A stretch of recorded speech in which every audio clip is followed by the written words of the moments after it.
Buenos días, somos del primer semestre de Grupo I. Mi nombre es Carlos Jair Torres Enríquez. Mi nombre es Jesús Iván Tiqui Lorenzo. Mi nombre es Guadalupe de Azul Velázquez Díaz. Mi nombre es José Antonio Velázquez Díaz. A continuación le demos la lectura a Malquilo para señal del autor Gabriel García Márquez. Debemos iniciar la lectura. A las 9 de la mañana, mientras nos iluminamos en la terraza de Habana Rivera, un tremendo golpe de mar a pleno sol levantó en vilo varios automóviles que pasaban por la avenida del Balcón o que estaban estacionados en la acera, y uno quedó incrustado en un flanco del hotel. Fue como una explosión de dinamita que sembró el pánico en los 20 pisos del edificio y se convirtió en polvo el virtual del vestíbulo. Los numerosos turistas que se encontraban en la sala de espera fueron lanzados por los aires junto con los muebles, y algunos quedaron heridos por la granizada del vidrio. Tuvo que ser un caso total, pues entre la muralla y el malecón y el hotel había una amplia avenida de ida y vuelta, así que la ola saltó por encima de ella y todavía le quedó bastante fuerza para desmigrazar el vital. Los alegres voluntarios cubanos, con la ayuda de los bomberos, recogieron los destrozos en menos de 6 horas, clausuraron la puerta del mar y habilitaron otra. Y todo volvió a la normalidad, pero la que no sabía estaba ocupando nadie del automóvil incrustado en el muro, pues se pensaba que era uno de los estacionados de la acera. Pero cuando la grúa sacó de la tonera, descubrieron el cadáver de una mujer amarrada en el asiento del conductor en el cinturón de seguridad. El golpe fue brutal, que no quedó un hueso entero. Tenía el rostro desbaratado, los botines descosidos y la ropa en pistapas, y un anillo de oro en forma de serpiente con ojos de esmeraldas. La policía estableció que era el alma de llaves de los nuevos embajadores de Portugal. En efecto, había llegado uno de ellos a La Habana 15 días antes, y había salido esta mañana para el mercado manejando un automóvil nuevo. Su nombre no me dijo nada, pero cuando leí la noticia en los periódicos, pero en cambio quedé intrigado por el anillo en forma de serpiente y ojos de esmeraldas. No pude averiguar, sin embargo, en qué dedo lo usaba.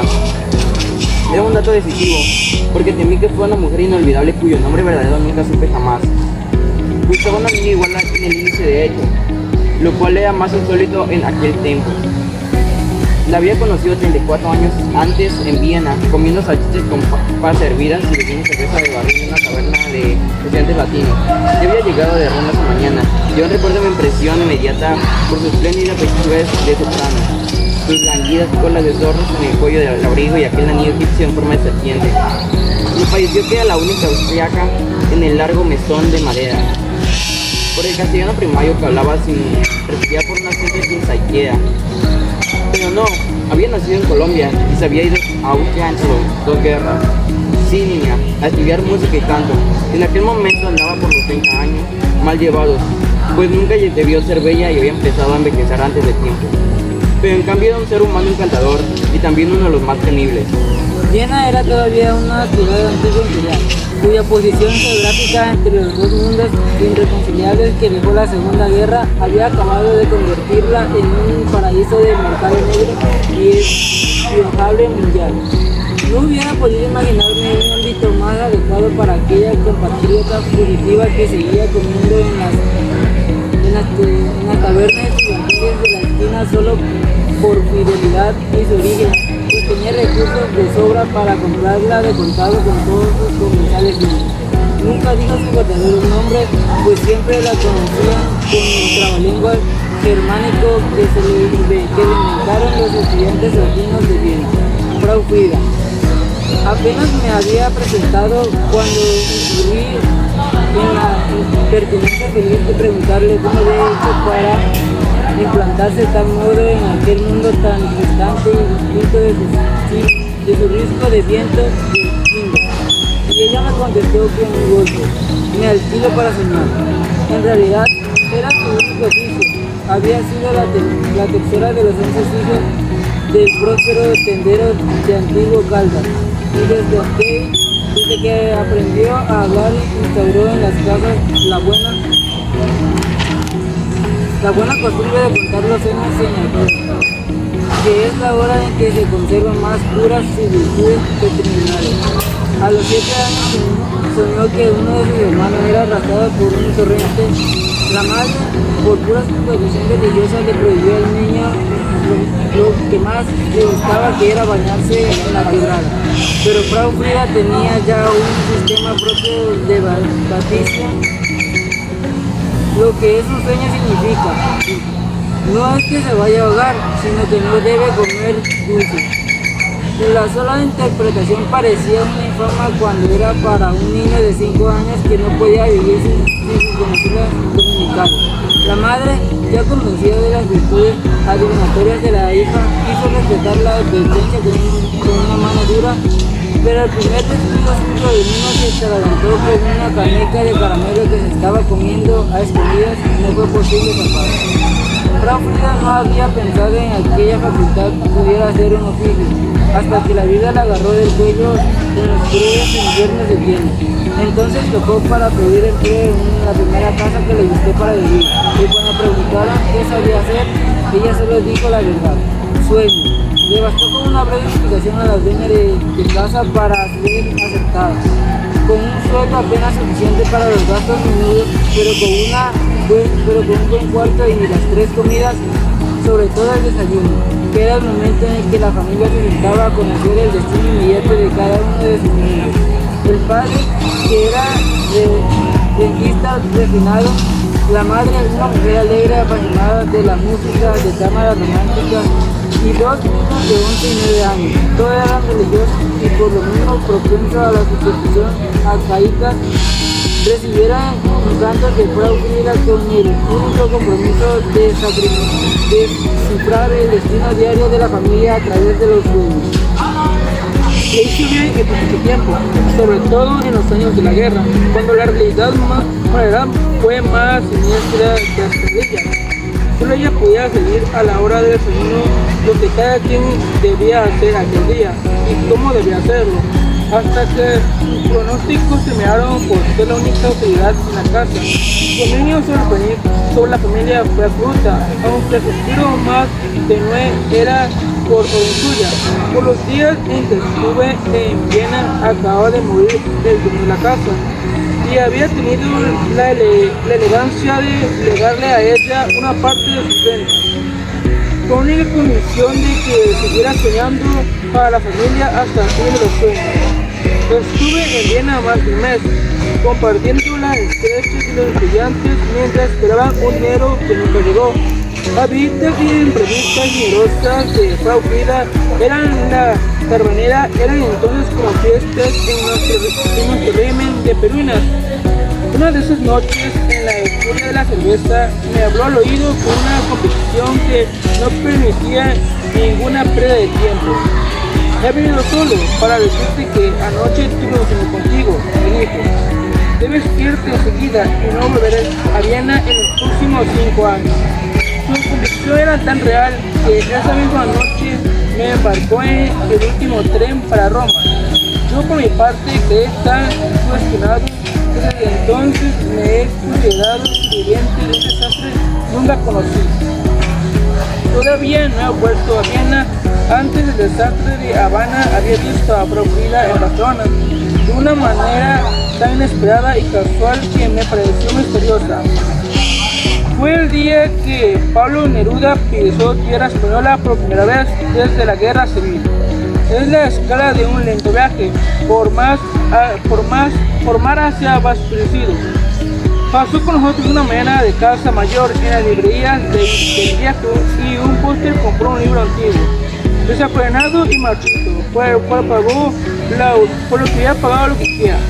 Por si su sueldo de 2 meses en el consuelo de Reindum se movía por entre la gente con elefante inválido, un interés infantil en el mecanismo interior de cada cosa, pues el mundo le parecía un inmenso juguete de cuerda con el cual se intentaba la vida. No he conocido a nadie más parecido a la idea que uno tiene de un papá renacentista, glotón y refinado. Aún contra su voluntad, siempre era el quien presidía la mesa.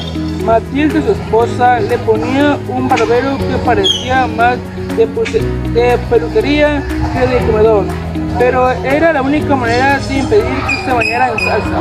Aquel día en Caramallirais fue un ejemplar, se comió 3 langostas enteras, descuartizándolas con una materia de cirujano, y al mismo tiempo devoraba con la vista los platos iba picando un poco de cada uno.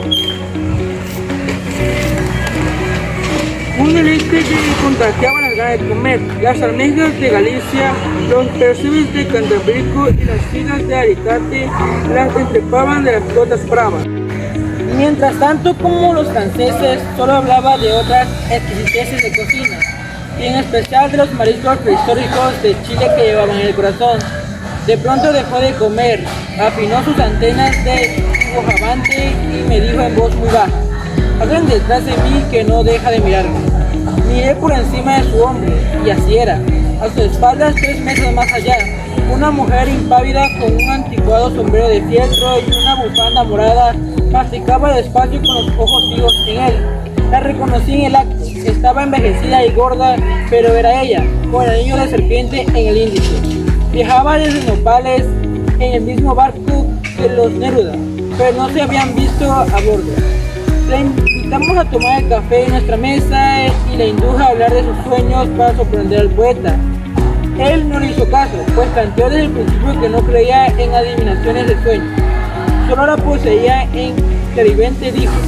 Después del almuerzo, en el inevitable paseo por las Ramblas, me retrasé a propósito con Frau Frida para refrescar nuestros recuerdos sin oídos ajenos. Me contó que había vendido sus propiedades de Austria y vivía retirada en Porto, Portugal, en una casa que describió como un castillo falso sobre una colina desde donde se veía todo el océano hasta las Américas. Aunque no lo dijera en su conversación, quedaba claro que de su sueño había terminado por apoderarse de la fortuna de sus inefactables patrones de Viena. No me impresionó, sin embargo, porque siempre había pensado que en sus sueños no eran más que una artimaña para vivir, y se lo dije. Ella soltó su carcajada irresistible. Sigues tan atrevido como siempre, me dijo. Y no dijo más, porque el resto del grupo se había detenido a esperar que Neruda acabara de charlar. Frau Frida había cambiado de tema. A propósito, me dijo, ya puedes volver a Viena. Solo entonces caí en la cuenta de que había transcurrido 13 años desde que nos conocimos. Aún si crees, los sueños son falsos, jamás lo de ella. Por si acaso la fe es muy amable de ella para tomar el dinero a su fiesta sagrada, ahí sola, en nuestra casa, después de un preparativo solemne, de algún modo recordaba la ceremonia de Japón, de abrir una ventana y cerrar otras para que hubiera un grado de calor exacto, una cierta clase de luz, un cierto ruido, un silencio absoluto. Neruda se durmió bastante. Despertó 10 minutos después cuando menos pensaba, desapareció en la sala descuidado. Con él, anagrama de la nave y yo me conocí con reflexión. Martín te puso que le contara sueños, soñé que ella estaba sin todo. Eso es de bordes. Él me encontró desesperado y ya está escrito. Si no se escrito de lo básico de la iglesia, será uno de los agricultores de la forma como que a bordo a la cena, claro, primero la se dividió a nosotros, haciendo una mesa apartada y empezó a poner diversos sonidos como el caballo de los flores y peces, los pajares de la llena de los flores. A la primera advertencia de los grupos estábamos a todos, y al fin la encontramos en la cubierta de felices cuando ya nos íbamos del bolígrafo, la familia acababa de despertar de belleza. Soñé con el poeta, asombrado, le pedí que contara el sueño. Soñé que él estaba conmigo. Mi cara de asombro la convenció. ¿Qué quieres? A veces en los sueños se nos puede a uno que no tiene nada que ver con la vida. No volví a verla ni a preguntarme por ella hasta que supe de ella en forma de la mujer como de naufragio de la experiencia. Se hace que no se resististe la tentación de hacerle preguntas al levantador cuando pensamos mucho después en una recepción de hermana. El levantador me habló de ella y un gran entusiasmo y una enorme admiración. No se imagina lo extraordinaria que era. Usted no habría resistido la tentación de escribir un cuento sobre ella. Prosiguió en el mismo tono, con detalles sorprendentes, pero sin una pista de que permitiera una conclusión. Le precisé por mi que hacía nada, con cierto desencanto soñaba. Bueno, vamos a empezar a decir pues las partes que nos gustaron o que entendimos el cuento. Empezaremos con nuestro compañero Yair. Bueno, la parte que más me gustó fue cuando nuestra protagonista se encontró de nuevo con la señora del anillo de serpiente. Bueno, a mí por la parte que más me gustó con la atención fue cuando el señor se dio cuenta de que Frau Frida de sus sueños era una mentira. En el caso mío, la parte que más me gustó, me llamó la atención fue de que Frau Frida se empezó a dar cuenta de que sus sueños se volvieron o se podían volver a realidad. Un ejemplo de ello puede ser cuando dijo que el niño se iba a ahogar y fue realidad porque pues ahogó con el dulce que como su mamá lo ofetó. La parte que más me gustó fue en la que se reencontraron en un restaurante. También el anillo que estaba pensando en hacerlo. Lo que a mí me gustó del cuento fue cuando Frau Frida se sentaba a desayunar con sus familias y le contaba lo que había soñado. Bueno, muchas gracias. Esta fue nuestra lectura del día de hoy.